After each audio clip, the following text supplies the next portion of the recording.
السلام عليكم ورحمة الله، مرحبا بكم معايا البنات في هاد فيديو جديد. كنتمنى يا ربي يلقاكم بأحسن الأحوال وبصحة جيدة. هنا البنات غادي نشارك معكم هاد الفيديو المميز ديال الأرزيزة بهاد الطريقة ديالي أنا باش كنصايبها. فمن بعد ما دوقها من عندي بزاف ديال البنات فطلبوا مني الطريقة، فصراحة أنا فايته حطها في القناة ولكن جاتهم يعني الطريقة بحال شوية أنها ما واضحاش. فهنا أنني قررت أنني نشاركها معكم بهاد الطريقة جديدة كذلك، وفي نفس الوقت يعني المدة ديال الفيديو ما طويلش بزاف باش ما يجيكمش الملل.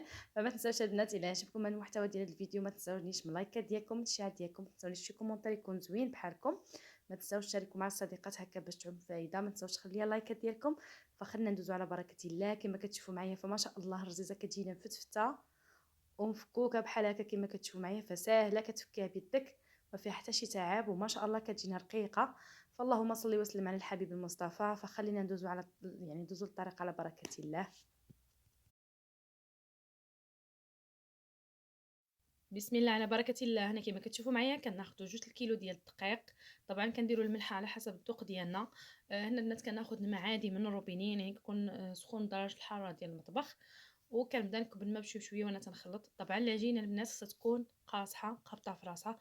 كما شفتوا معايا هنا البنات العجينه يعني مازال الدقيق عندي مفتت. فهنايا وضعتها فوق البوطاجي كما شفتوا معايا البنات.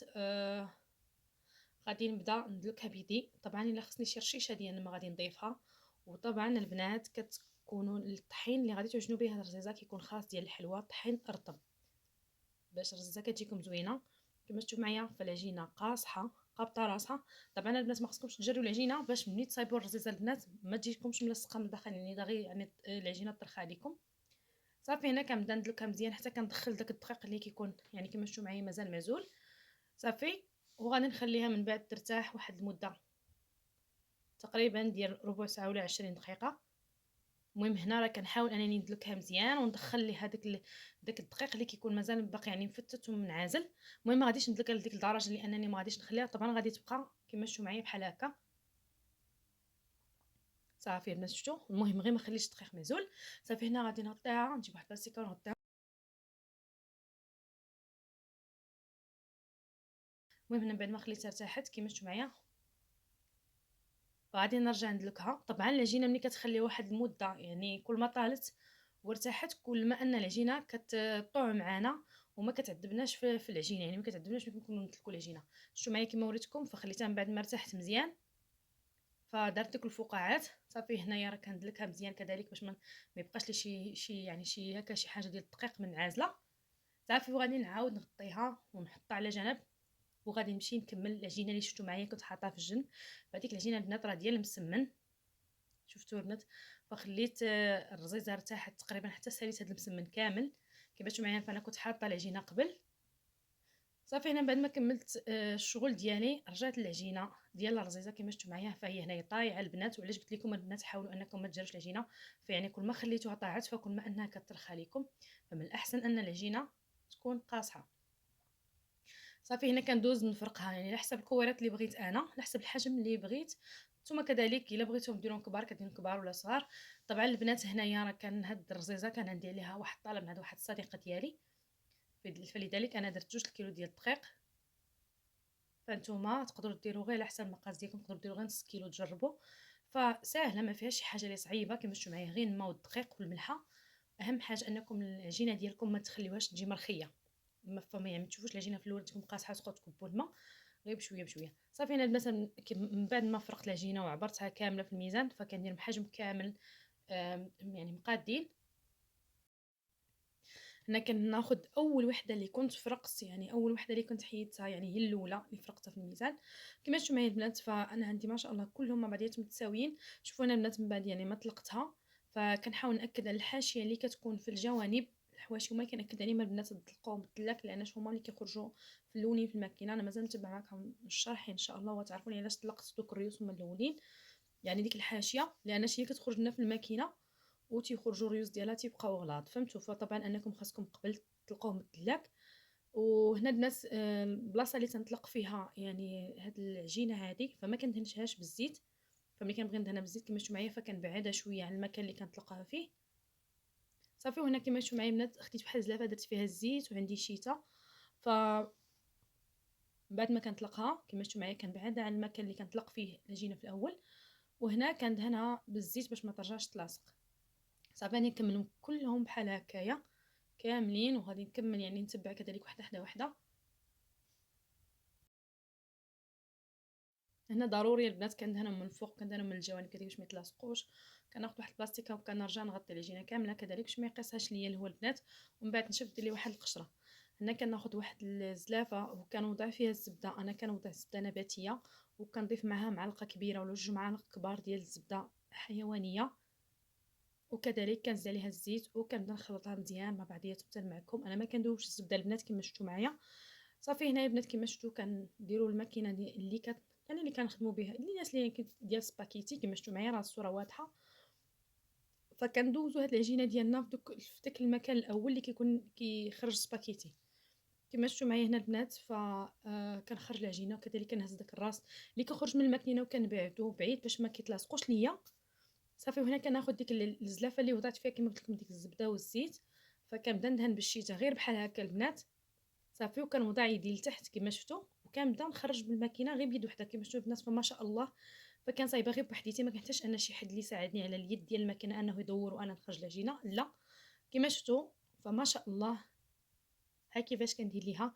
كنتمنى الفيديو انه يكون نال الاعجاب ديالكم واستفدتوا من هذه الطريقه هذه.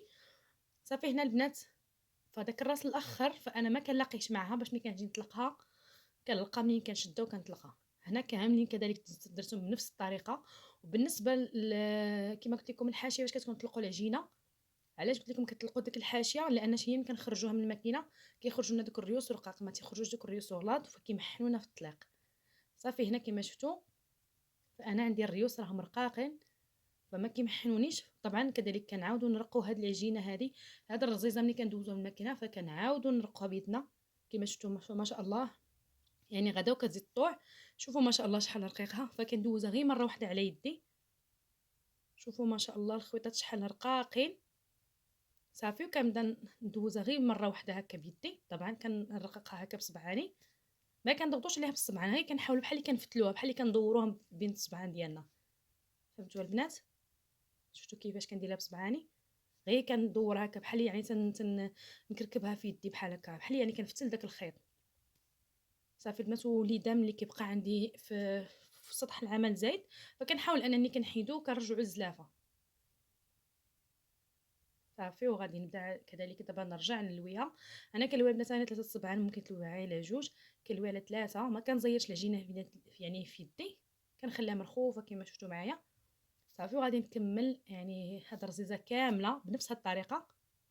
وبالنسبه لي دابا البنات اللي كيكونوا في سطح العمل كتحاولوا انكم تحيدوا وترجعوا الزلافه باش ملي كتبغي تخدمي وحده اخرى حتى هي كذلك كتطلق ليدان. شفتوا الريوس الاخرين البنات كيفاش درت لهم صبعي باش ما يجيوناش مفتولين. شوفوا ما شاء الله تبارك الرحمن كيفاش كتجينا رقيقه.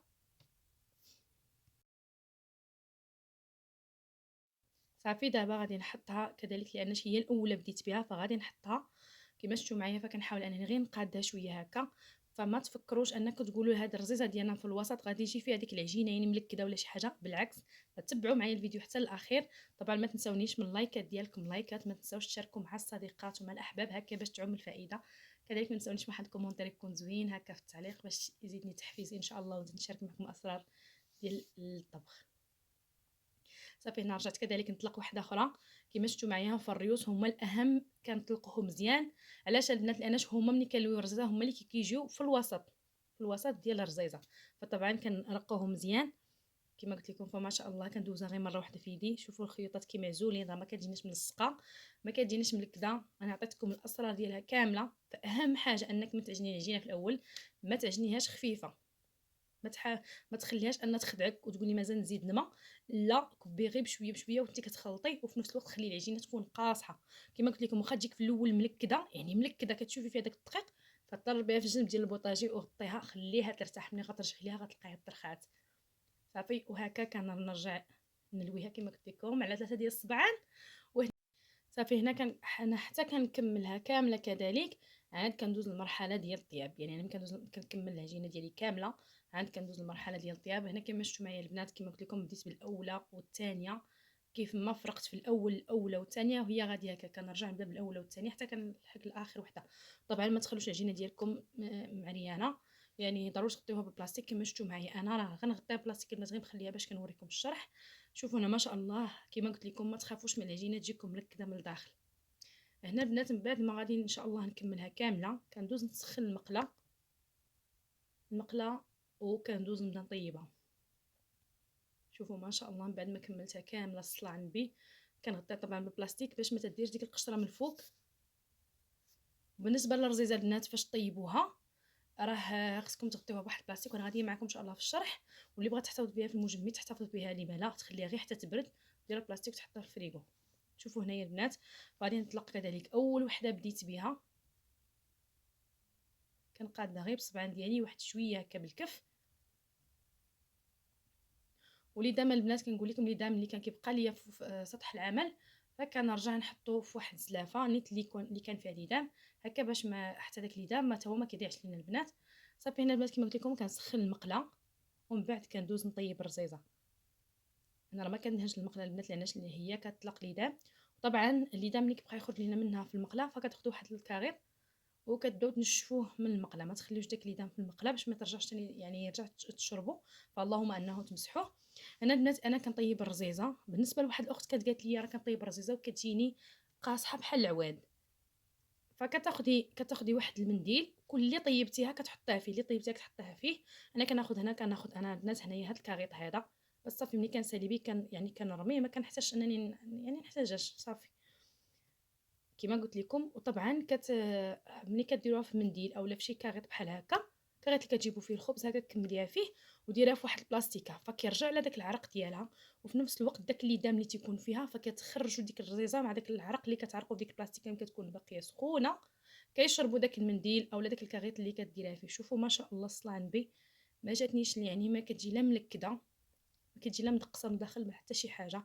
فكنتمنى ان الفيديو نال الشرح وان شاء الله يكون نال الاعجاب ديالكم. لما لا هنا البنات ما تنساونيش من اللايكات ديالكم، ما تنساونيش بالبارطاج. هنا البنات اللي بغات تبوخها يعني دير كسكاس والبرمه، ولا اللي بغات تسخنها في المقله فكيبقى لكم الاختيار. كما قلت لكم البنات هنا راه كان عندي الطلب ديال واحد الصديقه كان فيه الرزيزه وكان فيه حتى ما شاء الله ديال المسمن كما شفتوا معايا. شوفوا ما شاء الله كانت تلقى خيوط خصكم غير تفتفتوها. كما قلت لكم البنات اللي ما بغاش تجيها قاصحه فملي طيبيها مباشره تكمديها في المنديل وديري لها واحد البلاستيكه. فما بقى لي نقول لكم غير السلام عليكم ورحمه الله. ما تنسونيش من البارطاج البنات مع الصديقات والاحباب هكا باش تعمل فائده. والسلام عليكم.